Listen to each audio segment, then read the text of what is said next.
Dice la palabra del Señor: saliendo Jesús de allí, se fue a la región de Tiro y de Sidón. Y he aquí una mujer cananea que había salido de aquella región, clamaba diciéndole: Señor, hijo de David, ten misericordia de mí. Mi hija es gravemente atormentada por un demonio. Pero Jesús no le respondió palabra. Entonces, acercándose sus discípulos, le rogaron diciendo: despídela, pues da voces tras nosotros. Perdón. Él respondió, él respondiendo dijo: no soy enviado sino a las ovejas perdidas de la casa de Israel. Entonces ella vino y se postró ante él diciendo: Señor, socórreme. Respondiendo él dijo: no está bien tomar el pan de los hijos y echarlo a los perrillos. Y ella dijo: sí, Señor, pero aún los perrillos comen de las migajas que caen de la mesa de sus amos. Entonces respondiendo Jesús dijo: oh mujer, grande es tu fe, hágase contigo como quieres. Y su hija fue sanada desde aquella hora. Amén. En esta historia, si yo me pongo en el lugar de esta mujer, no sé ustedes, imagínense que yo esté, o cada una de nosotras estemos en una situación tan, pero tan fuerte como la de un hijo atormentado u otra cosa, un papá o lo que sea, una cosa que a uno lo angustia tanto y uno está desesperado, que necesita pues paz, necesita fe, necesita apoyo, necesita un abrazo. Entonces uno dice, bueno, voy a ir a la iglesia, pues allá todo es paz y amor, voy a llegar a la iglesia a buscar ayuda. Y entonces resulta que tú entras a la iglesia y ves que ahí al final está el sacerdote o el pastor de la iglesia, y tú dices, ay, qué bueno, está ahí con los líderes que lo ayudan, y entonces tú intentas llegar a él y resulta que estos líderes te lo impiden. Y encima le dicen al líder de ellos, dile que se vaya, dile a Sonia que se vaya, que está aquí, vino a estorbar, ¿no? ¿Cómo se sentiría, cómo me sentiría yo, cómo se sentiría usted? Y si luego ese pastor o ese sacerdote que no había dicho nada, se acerca por fin para decirme, es que espérate, Sonia, yo no te puedo atender a ti porque tengo otras cosas que hacer primero. Entonces yo les sigo pidiendo, por favor, ayúdame, que mi caso es muy grave, es urgente. Y entonces vuelve y me habla, pero para decirme, no, pero es que esto, lo que yo voy a hacer, lo que yo tengo para dar, lo tengo reservado para otras personas, no para ti, ¿no? Entonces yo sigo pidiéndole, ¿verdad? Y me dice, no para ti porque tú eres un perrillo. ¿Cómo se sentiría esa mujer? Yo me sentiría horrible, o sea, quizás, y quizás dejándome llevar por ese sentimiento, agarro y me voy, y digo, pues aquí no se, esto aquí no se puede, esta gente, es mentira que tienen el amor de Dios, quién sabe qué pensaría uno. Pero es impresionante cómo esta mujer, ella tuvo la sabiduría, la fe, la entereza para poner por encima de lo mal, de la emoción desagradable que ella estuviera pasando, dejó eso a un lado y se humilló más, porque tenía un objetivo, ¿verdad? Y siguió humillada delante del Señor a pesar de todas estas cosas. Bueno, yo creo que con esta historia, porque no es una parábola, nosotros tenemos mucho que aprender. Tenemos mucho que aprender de, de Jesús, de la actuación de Jesús y de la actuación de ella. Y es algo que yo les recomiendo hacer cuando ustedes lean la palabra del Señor. Ustedes se fijen en la actuación de los protagonistas de la historia o de la parábola para entonces ver qué cosas debemos adoptar de sus conductas y qué cosas no. Y qué cosas estamos haciendo nosotros que no son correctas como se describe en la historia, para entonces uno dejar de practicarlo. vamos a ver exactamente de los dos protagonistas principales de esta historia, de Jesús y de la cananea, qué podemos aprender. Jesús le dio varias respuestas a ella, pero antes de entrar a qué vemos en cada una de las respuestas, quisiera que nos concentráramos en ver en términos generales qué fue lo que reiteradamente se dio, ¿no? Lo que reiteradamente se dio, que yo veo allí, es que Jesús, había una persona que estaba pidiéndole algo, pero Jesús estaba enfocado en cumplir su plan. Esto es, esto es sumamente importante porque esto me recuerda que, bueno, Jesús vino con un propósito aquí a la tierra, él vino con un objetivo y él vino con un tiempo de 3 años para cumplir ese objetivo, ¿verdad? Y él dice, no, yo no me voy a desenfocar.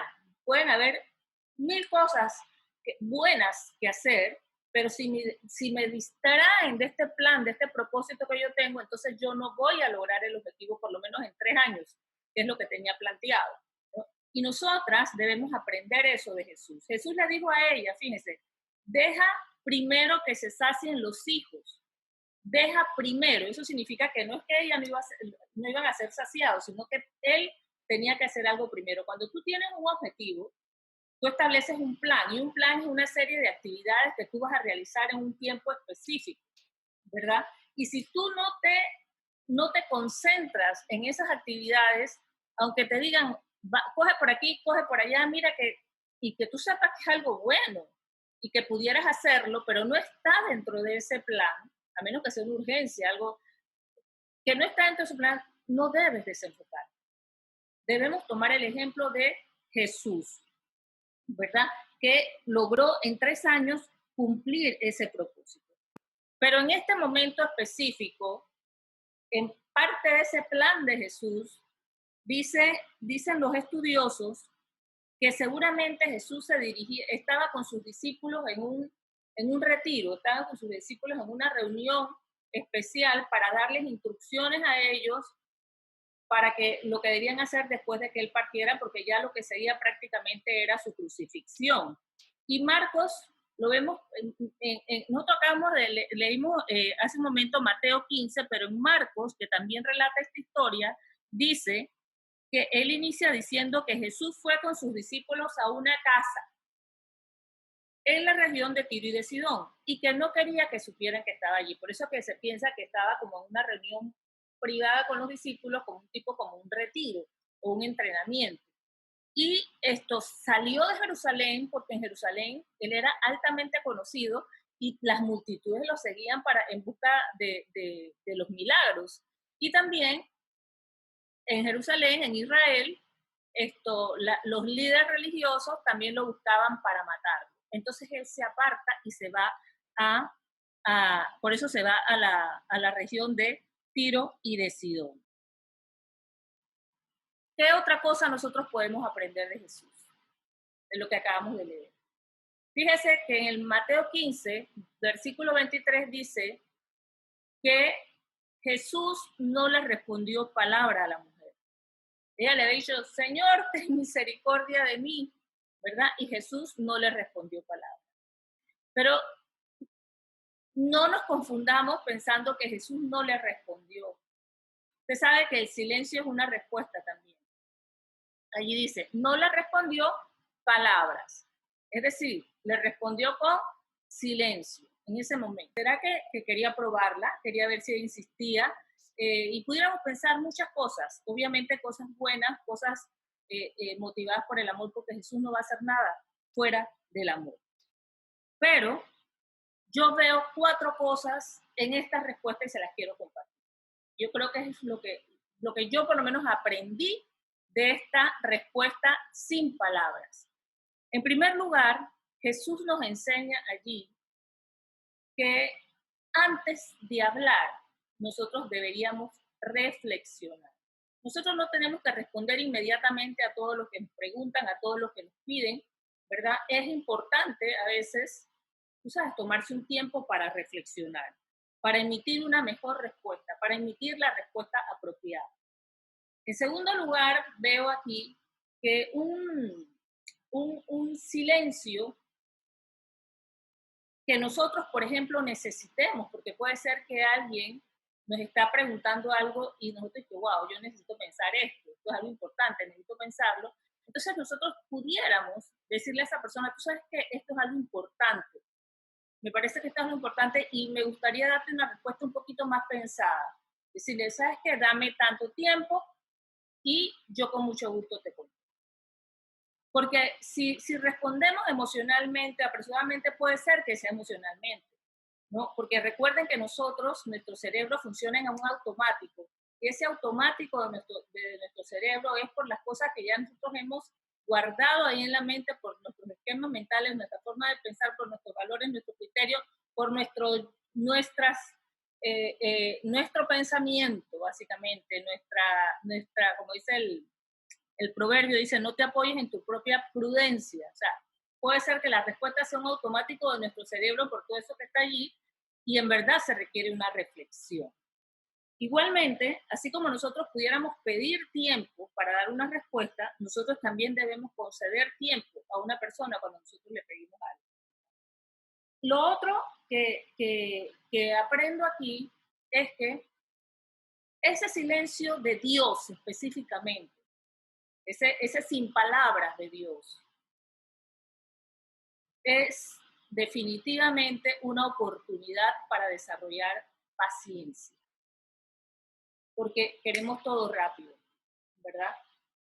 Y debemos desarrollar paciencia. El Señor dice que nosotros debemos correr con paciencia la carrera que tenemos por delante puesto los ojos en Jesús. Y el Señor también, el salmista decía, pacientemente esperé al Señor y se inclinó a mí, y oyó mi clamor y me sacó del pozo de la desesperación, del lodo cenagoso, puso mis pies sobre peña y enderezó mis pasos. Dice que puso en mi boca cántico nuevo, alabanza al Señor. La paciencia es una virtud que nosotros necesitamos desarrollar, porque el mundo no tiene que correr a mi velocidad y eso es causa de muchos problemas. Eso es causa de muchos problemas. Además de que la impaciencia a veces es una señal ¿cómo diría? Como del ego, ¿no? Que todo el mundo tiene que responder inmediatamente a lo que yo quiero y eso no está bien. Entonces Jesús puede responder sin palabras. Él puede, y nosotros también podemos hacerlo. Jesús, también aprendemos aquí con la siguiente respuesta que él le da. Jesús le dijo, aquí es donde le dijo, pero deja primero que se sacien los hijos. Deja primero que se sacien los hijos. Quiere decir que Jesús puede respondernos a nosotros o en medio de una oración que nosotros estemos haciendo taca, taca, así como esta mujer que fue insistente, puede ser que Jesús lo que quiera es que sucedan algunas cosas antes de darnos la respuesta que estamos esperando.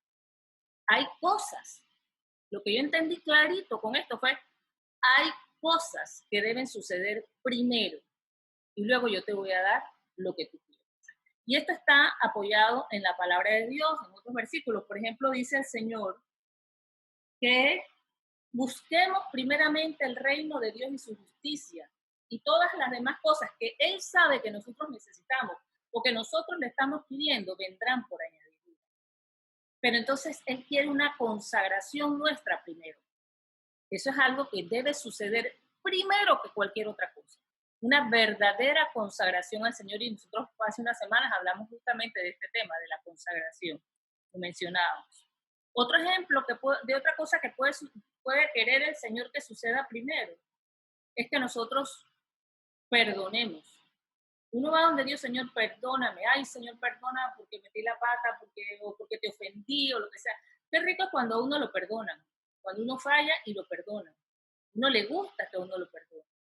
Pero el Señor dice que nosotros, cuando buscamos el perdón de Él, que Él está dispuesto a darnos, primero tenemos que perdonar. Está en muchas partes de la palabra de Dios, pero estoy segura que ustedes recordarán la oración modelo, ¿verdad? Que dice, perdónanos, Señor, nuestras ofensas, como también nosotros perdonamos a los que nos ofenden. Y lo decimos así, como nosotros también perdonamos. La verdad será, estamos perdonando, porque seguidamente ahí dice el Señor, porque si no perdonan a los que los ofenden tampoco, mi Padre Celestial le perdonará a ustedes las ofensas, le dijo Jesús. Hay otra parte en la Biblia, en los evangelios, que habla de que, fíjense que para el Señor es tan importante que nosotros nos amemos, nos perdonemos, nos tengamos misericordia, como Él nos tiene misericordia a nosotros, que Él dice que ni siquiera quiere que vayamos al altar a poner una ofrenda si nosotros no estamos reconciliados con nuestro hermano. Él dice, si tú sabes que tu hermano tiene algo contra ti, puede ser que ni siquiera tú tengas algo contra tu hermano, pero tú sabes que ese hermano tiene algo contra ti, o esa persona tiene algo. Anda, reconcíliate primero con tu hermano y después ven y presenta tu ofrenda. Porque para Dios lo más importante es el corazón nuestro. Jesucristo, antes de morir, le rogó al Padre, oró al Padre para que nosotros fuéramos uno con Él, así como el Padre y el Hijo son uno. Él quería que nosotros fuéramos uno con Él, con el Padre, el Hijo y el Espíritu Santo. Y si todos nosotros somos uno con el Padre y el Espíritu Santo, somos uno entre nosotros también, ¿verdad? Entonces, eso son ejemplos de cosas que tienen que suceder primero, porque para Dios son más importantes. Piense usted, ¿qué cosas les ha dicho el Señor a usted? ¿Qué usted debe hacer? ¿Qué cosas usted debe dejar? Porque cosas que deben suceder puede ser dejar esto, deja esa relación, deja esa práctica, ¿sí? Deja la indiferencia que no quiere sacar tiempo para estar conmigo. Deja esas cosas y haz esto y esto y esto. Si nosotros no somos obedientes, dice el Señor, podemos oír la palabra, que es lo que produce fe, pero si la oímos como si oyéramos llover y no hacemos nada, pues Dios no nos va a premiar por eso. Para Dios la obediencia es importante. ¿Y por qué? Porque Dios sabe que ser obedientes, hacer nosotros lo que Él nos pide, es para beneficio nuestro, no de Él, para beneficio de cada uno de nosotros. La tercera respuesta que vemos allí de Dios, de Jesús, a la sirofenicia, fue un no directo, ¿verdad? Él que le dijo a ella, no está bien tomar el pan de los hijos y echarlo a los perritos. Ya no se trata de que sí, yo te voy a atender a ti después. Primero voy a atender esto, después te voy a atender a ti. No, es que si no somos hijos de Dios, no vamos a tener la respuesta. Porque ahí él se refería a hijos al pueblo de Israel. Pero hoy en día, hijos de Dios somos aquellos que hemos aceptado a Jesucristo como el Señor de nuestra vida. Hemos aceptado, reconocido que Jesucristo es Dios y le hemos pedido perdón por nuestros pecados, hemos recibido el perdón de nuestros pecados y nos hemos constituido en parte del pueblo de Dios, en parte del cuerpo de Cristo, en parte de la iglesia del Señor. Dice Juan, capítulo 1, que, los que creemos somos constituidos hijos de Dios, que no somos engendrados de carne ni sangre ni de voluntad de varón, sino de Dios, ¿verdad?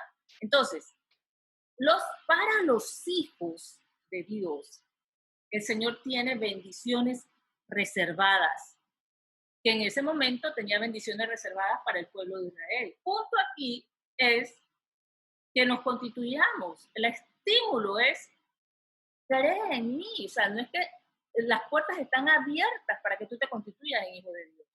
Y para que tú recibas todas esas bendiciones que están reservadas para mis hijos. Yo creo firmemente que Dios sí quiere darnos a nosotros las cosas que nosotros nos hacen felices, que las cosas que a nosotros nos alegran. El Señor quiere vernos alegres, quiere vernos contentos, quiere vernos disfrutando a nosotros de sus bendiciones, como nosotros somos felices cuando vemos a nuestros hijos disfrutando de bendiciones que Dios les ha dado, de juguetes o de cosas que nosotros les hemos regalado. Pero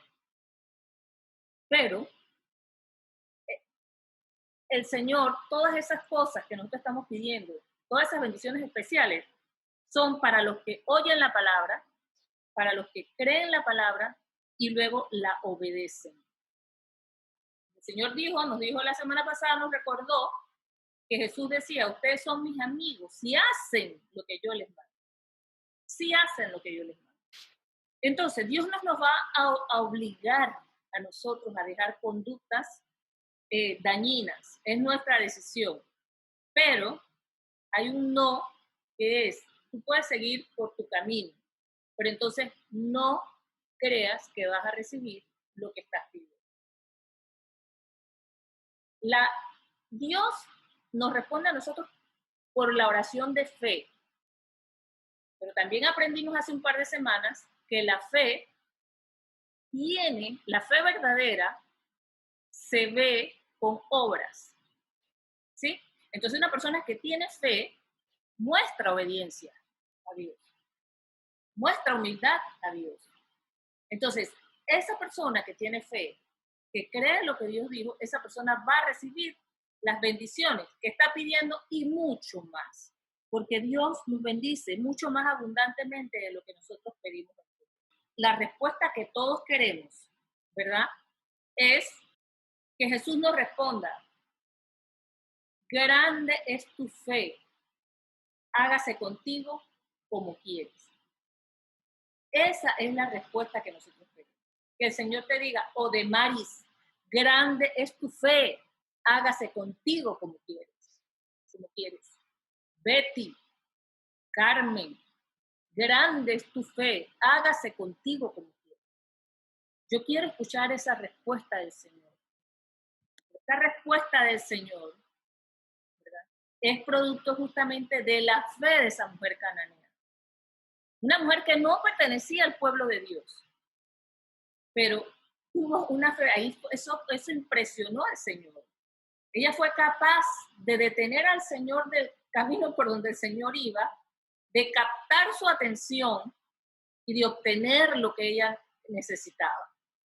El Señor se maravilló, dice Marcos, dice que el Señor se maravilló de la actitud de ella. Y vamos justamente a ver qué aprendemos de la sirofenicia, de esa actuación que tuvo ella. Ella se acercó a Jesús. Ella supo que Jesús llegó a Tiro, Sidón, y dijo: voy para allá. ¿Por qué ella se acercó a Jesús?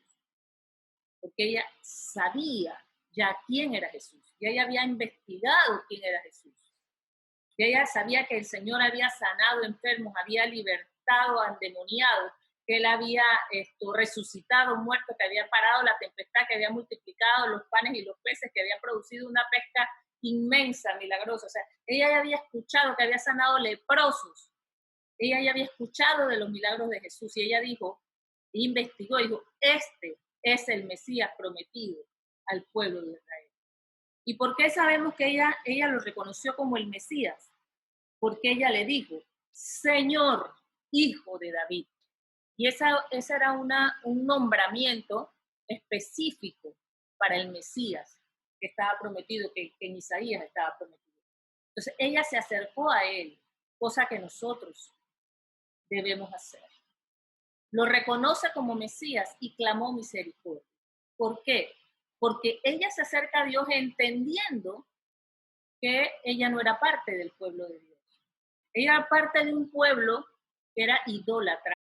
Entonces, ella se acerca a él sabiendo que ella no era del pueblo, sabiendo que ella era pecadora. Y yo lo que lo veo para nuestra vida, la aplicación que vemos para nosotros, es que aunque yo sea una persona que haya cometido los peores pecados, puedo ir donde el Señor.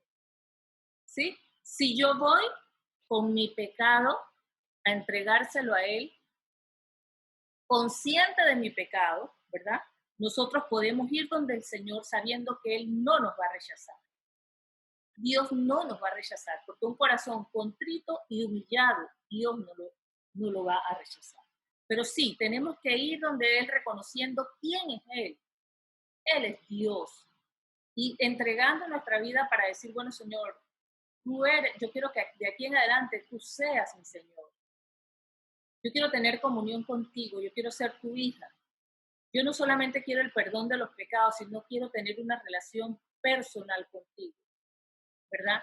Y entonces entrar en ese camino de consagración. Y ella clamó misericordia precisamente por eso, porque necesitaba que Dios la viera con misericordia, a pesar de su pecado. Y eso lo necesitamos nosotros todos los días. Cuando nosotros llegamos delante del Señor, cuando nos acercamos a Él reconociéndolo como Dios, clamando misericordia, entregando nuestra vida a Él, miren, usted puede estar segura que el Señor la lava con su sangre, todos sus pecados quedan perdonados. Usted queda constituida como una nueva criatura, dice la palabra, que el que está en Cristo, nueva criatura es. Las cosas viejas pasaron, ya pasaron. No vivas en el pasado, no te culpes, no te atormentes, ya eso pasó. Para Dios ya eso pasó. Ahora tu corazón es nuevo, tú tienes un corazón puro a partir de este momento. Cuida tu corazón, mantén tu corazón puro en una vida de consagración conmigo. Las cosas viejas pasaron, no te atormentes más. ¿Qué más aprendemos de esta mujer sirofenicia? Mire, ella, cuando se acerca al Señor, ella le dice exactamente lo que ella necesitaba. Ella no perdió tiempo, ella sabía que esto era, en ese caso, pues era una circunstancia que ella tenía que aprovechar y ella le dijo al Señor, mi hija está gravemente atormentada por un demonio. 1, 2, 3, 4, 5, 6, 7, 8 palabras. Mi hija está gravemente atormentada por un demonio. Ella oró con claridad desde lo más profundo de su corazón. Y Jesús no le habló. Y los discípulos la rechazaron, ¿verdad? ¿Y ella qué hizo? Antepuso su necesidad a su dolor. Ella no se fue. Y esto es algo que nosotros también tenemos que aprender. Primero, ser precisas en nuestra oración. Segundo, que si el Señor no nos contesta inmediatamente lo que nosotros queremos que nos conteste, nos mantengamos cerca de Él, nos mantengamos a sus pies. Hay gente que entonces prácticamente le da un tiempo a Dios para la respuesta. Y si no, entonces se van a buscar otras fuentes. Se van a que le lean las cartas, se van a que yo no sé qué, el horóscopo o quién sabe cuántas cosas esotéricas y espirituales, pero debemos mantenernos como la sirofenicia allí, a los pies del Señor. Mire, a veces Dios hace silencio, pero muchas veces Dios nos está hablando de mil maneras, pero nosotros estamos desconectadas y no entendemos y decimos que Dios no nos está contestando, solo porque no está pasando exactamente lo que nosotros queremos, ¿verdad? Y bueno, eso se resuelve entrando en comunión con el Señor. Y lo último que veo aquí es que ella, pues, nosotros deberíamos hacer como ella, de poner esa convicción de que Dios me puede ayudar por encima del mal momento que yo pueda estar pasando. Mire, puede ser que en el grupo de oración que usted vaya, en la iglesia, lo que sea, usted vea que usted cree que nadie le importa con usted. Y entonces usted dice, me voy de aquí. ¿Verdad? Me voy de aquí. Porque entonces usted está actuando por sus sentimientos, por sus emociones. Eso es justamente lo que Dios no quiere que nosotros hagamos. Mire, lo otro que aprendemos de la sirofenicia es que, bueno, Jesús le dijo, no soy enviado sino a las ovejas perdidas de la casa de Israel, ¿verdad? Jesús le dice que él tenía otras prioridades antes que ella. Y la palabra dice que cuando él le dijo esto, ella vino, o sea, ella se acercó más y se postró ante él diciendo, Señor, socorre. Ella ora más fervientemente, postrándose a los pies del Señor y le ruega socorro.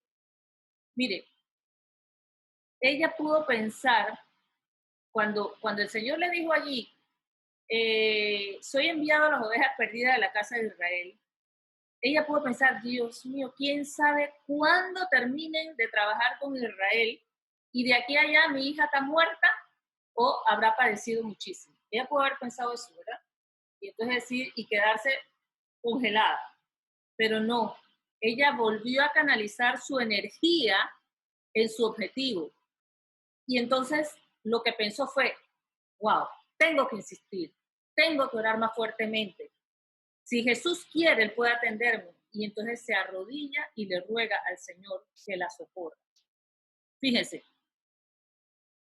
yo cuando leo de hombres y mujeres que se arrodillan delante de Dios a rogarle ese oportuno socorro, a pedirle lo que sea, definitivamente creo que esa es la oración correcta, la forma correcta de orar, ¿no? Tú puedes orar de pie, tú puedes orar sentado, pero con un corazón que está rogándole al Señor, es la oración correcta tal como dice en Filipenses 4, capítulo 4, que dice que por nada estemos afanosos, sino que sean conocidas vuestras peticiones delante de Dios en toda oración y ruego con acción de gracias.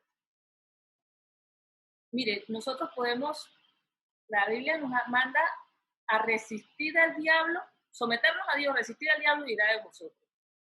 La palabra nos manda que nosotros, el que cree en Cristo, el que tiene el Espíritu Santo, nos dice que estas señales seguirán a los que creen. Dice que echarán fuera demonios en una. El Señor les dijo a los discípulos allí que si ustedes tuvieran fe como un grano de mostaza, diréis a este monte, quítate y échate al mar y será hecho, como dices. ¿Verdad? Si tuvieres fe como un grano de mostaza, tú puedes dar esas órdenes a los demonios. Pero a Dios no se le da órdenes, a Dios se le ruega. Mire, hay gente que se va con las emociones y está orando al Señor y lo que está diciendo, bueno, Dios, haz tal cosa, sánalo, y le dicen a Dios como si Dios fuera el mandadero de nosotros. Esa no es la oración correcta. Esa no es la oración de un corazón humilde. Nosotros tenemos que ir ante Dios con ruego y acción de gracias. Con ruego y acción de gracias. Y nosotros sí le podemos decir al enemigo, vete fuera en el nombre de Jesús. Yo les contaba ayer, el jueves, a las que estuvieron en la reunión del jueves, que yo he tenido experiencias de esas, de ver la mano de Dios actuando cuando tú al enemigo le dices que va afuera y también cuando tú le ruegas a Dios por situaciones reales. Y les voy a contar un tema de trabajo. Pasó que tuve yo he estado en varios trabajos. En uno de los lugares donde trabajé, llegó una persona que tenía un pésimo estilo de liderazgo. Ejemplo, una cosa que más me incomodaba es que acordábamos algo, decidíamos algo, él aprobaba algo, pero después decía que él no había aprobado eso. Entonces, en varias ocasiones lo hizo y eso, o sea, si hay algo que uno cuida es el nombre de uno, ¿verdad? Entonces, yo empecé a pedirle al Señor. Digo, yo no iba a hablar mal de él con sus jefes, pero yo sí le pedí al Señor, Señor, te pido, ahí sí le rogué, porque era Dios. Señor, yo te pido que tú reveles quién es esta persona, porque era una persona muy apreciada, relativamente nueva en la organización, o sea que no era tan conocida, pero muy apreciada porque sabía cómo manejarse, ¿no? Y esa fue mi oración, Un buen día, o sea, el Señor hizo, wow, el Señor me sorprendió, porque yo lo que quería era que se viera que esa persona mentía, que lo sentara, porque así mentía. Pero lo que Dios reveló fue mucho más fuerte. Y lamentablemente lo sacaron de la organización por una falta a la ética de la organización. Dios respondió. Dios respondió. Usted no tiene que hacer nada para hacerle daño a nadie, pero usted tiene un papá. Usted tiene un papá que la ama, que la cuida y que responde cuando nosotros oramos fervientemente y nos postramos a sus pies. ¿Qué más aprendemos de la sirofenicia? Que cuando Jesús le dice a ella, no está bien tomar el pan de los hijos y echarlo a los perrillos. Fíjese, él le dice que las bendiciones que tiene son para los hijos, son reservadas para los hijos, no para ella, y la llama perrillo. Ella le contesta al Señor, sí, Señor, pero aún los perrillos comen de las migajas que caen de la mesa de sus amos. ¡Wow! Ella se humilla más, acepta que le llame perrillo, que ella no se lo merece, porque ella entiende el mensaje, que ella no merece el alimento de los hijos. Pero como perrillo, ella acepta las migajas de pan, porque sabe que esas migajas son tan poderosas, capaces de hacer el milagro que ella está esperando. Eso, Dios, eso, como dice Jesús, no pudo más con eso, ¿verdad? Y porque a Dios, si hay algo que Dios valora también, es eso, la humildad de corazón. Dice el Salmo 51, 17.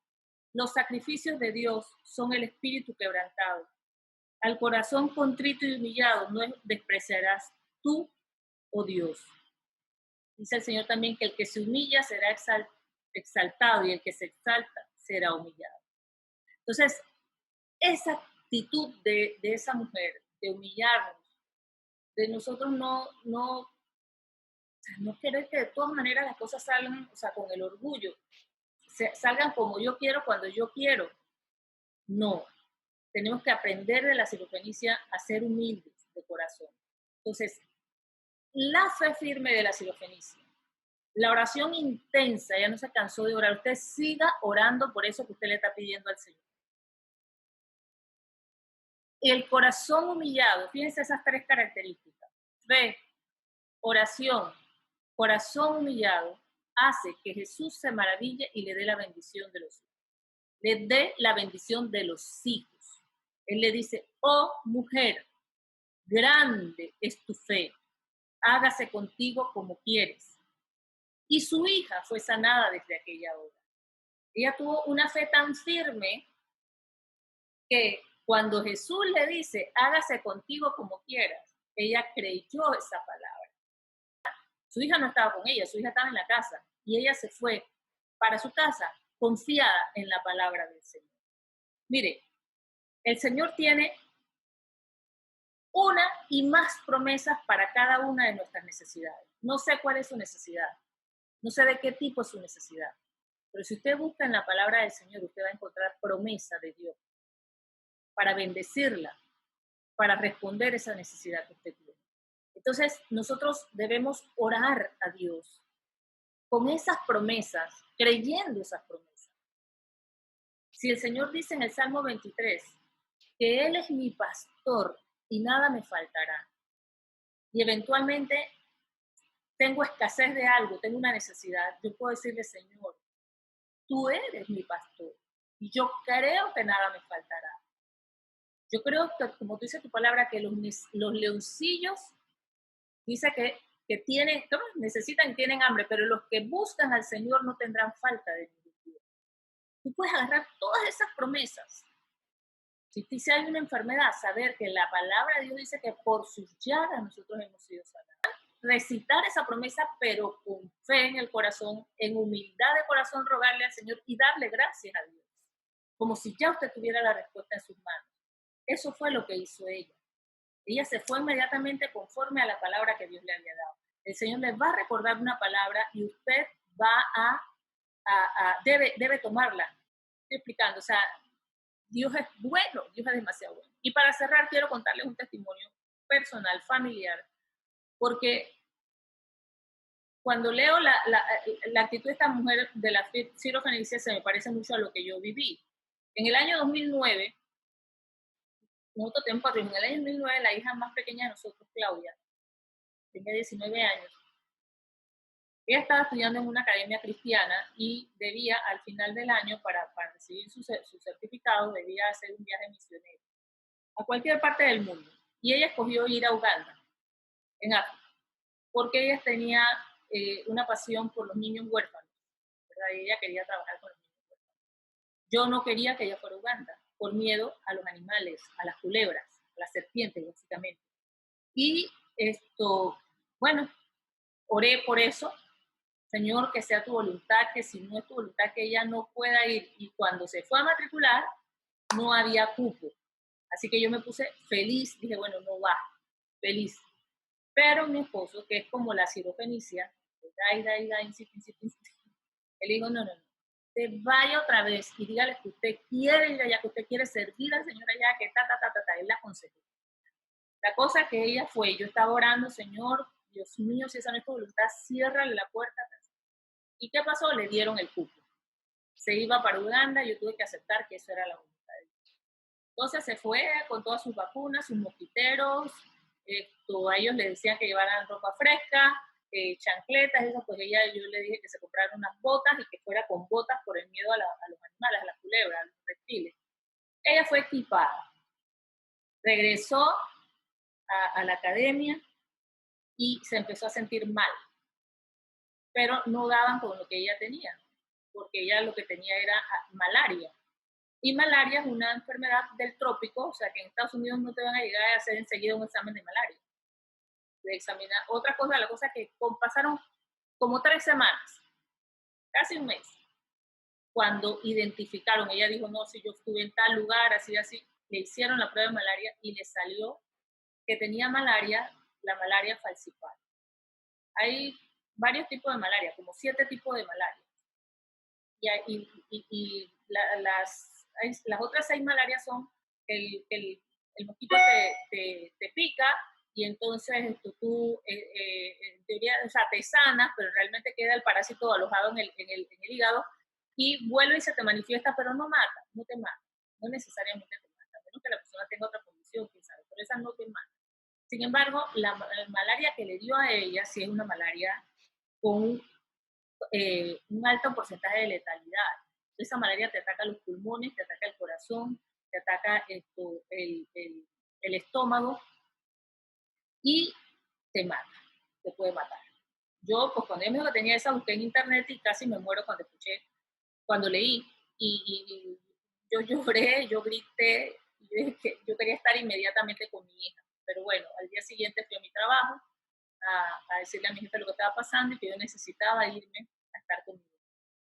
Bueno, cuando yo llego a mi oficina, escuchen lo que les voy a decir, miren, cuando yo llego a mi oficina, en mi escritorio había una tarjeta sin firma.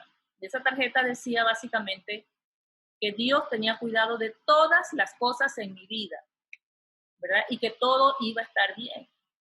Entonces, yo pregunté quién había llevado esa tarjeta y no me dijeron que no, que la persona que la llevó dijo que ella no quería que yo supiera, o sea, que nada más me entregaran la tarjeta. Esa tarjeta, esa palabra fue lo que a mí me sostuvo. Cuando yo llegué a allá donde estaba mi hija, esta es mi hija Claudia y esta es María Mercedes, la que me acompañó, mi hija, el día que yo llegué, ese día la internaron en cuidados intensivos. Estaba malísimamente mal. La enfermedad había agarrado muchísimo en su cuerpo. Y solamente nos dejaban verla a ella 15 minutos en la mañana y 15 minutos en la tarde. Ella estaba totalmente entubada. Cuando ella se despertaba, tenía momentos en que estaba despierta, ella tenía alucinaciones, en gran parte por los medicamentos que le daban para el tema de proteger el cerebro. Ella estuvo entre la vida y la muerte varias veces, le hacían transfusión de sangre, de repente, porque su sangre estaba sin oxígeno, eso fue bien fuerte. Ahora, la iglesia aquí en Panamá y amigas mías en varios lugares oraron intensamente y yo se los agradezco. Muchas están aquí ahora mismo y yo se los agradezco esa oración por mi hija. Y recuerdo que María Mercedes, que estaba allá conmigo, me decía, mamá, pero tú sabes que uno puede orar por un cristiano y se muere. Y yo sé que eso es verdad, porque Dios puede hacer su voluntad con la vida de uno cuando quiera. Pero yo le dije, sí, eso puede suceder. Para mí Dios me prometió que Él tenía cuidado de todo y que todo iba a estar bien, así que yo sé que Él va a sanar a mí. O sea, yo estaba firme en esa palabra. Yo no sé cómo, pero Dios tuvo misericordia de mí y así me mantuvo. Y poco a poco le fueron quitando. Hubo un día que el cardiólogo, porque ella tenía varios especialistas que la atendían, el cardiólogo, un médico egipcio, pero era cristiano, nos dijo que nos pusiéramos alrededor de ella para orar porque ella estaba grave, o sea, él ya no sabía qué hacer. Pero llegó un día en que mi hija le fueron quitando las cosas, la cara ven que está diferente, hasta el momento en que Dios hizo el milagro. Ahora, nosotros, voy a poner esta acá, nosotros, cuando Claudia, antes de que sucediera esto, ella nos había hablado que ella quería dedicar su vida a servir al Señor. Nosotros, pues viendo que ella estaba tan jovencita, le dijimos, bueno, sí está bien, pero usted tiene que terminar una carrera universitaria y luego entonces usted se sirve al Señor, pensando que ella tuviera ese tiempo, esa madurez para tomar una decisión bien pensada, para saber si realmente era del Señor. Bueno, cuando ella estaba así entre la vida y la muerte, nosotros le dijimos al Señor, Señor, te la entregamos nuevamente, haz tú como tú quieras, Señor, sánala, Padre, sánala. Nosotros no le vamos a impedir a ella que te sirva. Y por otro lado, yo le prometí al Señor también que yo me iba a dedicar a trabajar para Él, porque hacía años también el Señor me lo había indicado, pero pues uno está pegado a los trabajos por muchas razones. Y yo le dije, Señor, te prometo que yo dejo mi trabajo.